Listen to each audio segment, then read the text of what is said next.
Social മീഡിയയിൽ melody എന്ന പേരിൽ ട്രോളുകളും റീലുകളും നിറയുമ്പോൾ അതിനെയെല്ലാം വെറും തമാശയായി കണ്ട് ചിരിച്ചു തള്ളാൻ വരട്ടെ.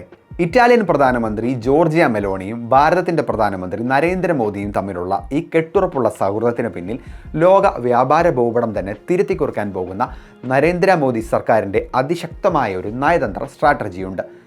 അന്താരാഷ്ട്ര നയതന്ത്രത്തിൽ സോഫ്റ്റ് പവർ അഥവാ വ്യക്തിപരമായ സൗഹൃദങ്ങൾക്കുള്ള പ്രാധാന്യം വളരെ വലുതാണ്. ലോക നേതാക്കൾക്കിടയിൽ നരേന്ദ്രമോദിക്ക് ലഭിക്കുന്ന ഈ അസാധാരണ സ്വീകാര്യത ഭാരതത്തിന് അന്താരാഷ്ട്ര തലത്തിൽ വലിയൊരു മേൽക്കൈ നൽകുന്നുണ്ട്. സോഷ്യൽ മീഡിയയിലെ ട്രോളുകളിൽ പോലും ഇരു രാജ്യങ്ങളെയും ജനങ്ങൾക്കിടയിൽ ഒരു പോസിറ്റീവ് തരംഗം സൃഷ്ടിക്കാൻ കാരണമാകുന്നു. എന്നാൽ ഈ പുഞ്ചിരികൾക്ക് പിന്നിൽ ഒപ്പിടുന്നത് ലോകത്തെ ഞെട്ടിക്കുന്ന വൻകിട കരാറുകളാണ്. എന്താണ് ഈ കൂടിക്കാഴ്ചയ്ക്ക് പിന്നിലെ യഥാർത്ഥ തന്ത്രം? ഉത്തരം ഒന്നേ ഉള്ളൂ: IMBC അഥവാ ഭാരത മധ്യപൂർവേഷ്യ യൂറോപ്പ് സാമ്പത്തിക ഇടനാഴി.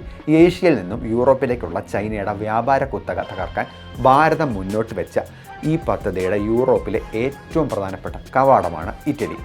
ചൈനയുടെ ബെൽറ്റ് ആൻഡ് റോഡ് പദ്ധതിയിൽ നിന്നും ഇറ്റലി പിന്മാറിയതിന് പിന്നിലും ഭാരതത്തിൻ്റെ ഈ നയതന്ത്ര നീക്കങ്ങളുണ്ടായിരുന്നു.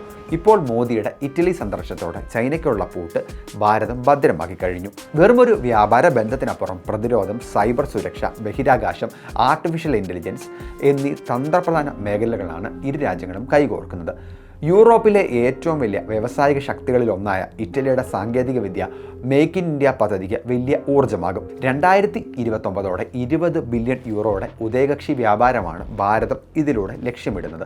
ചുരുക്കത്തിൽ സോഷ്യൽ മീഡിയ ട്രോളുകളിൽ ഒതുങ്ങുന്നതല്ല ഈ ബന്ധം. ആഗോളതലത്തിൽ ഭാരതത്തെ ഒരു സൂപ്പർ പവർ ആക്കി മാറ്റാനുള്ള കൃത്യമായ കണക്കുകൂട്ടലുകളുടെ ഭാഗമാണിത്. ലോകവേദിയിൽ ശത്രുക്കളെ നിസ്സാരരാക്കിക്കൊണ്ട് ഭാരതം അതിൻ്റെ വിജയയാത്ര തുടരുകയാണ്.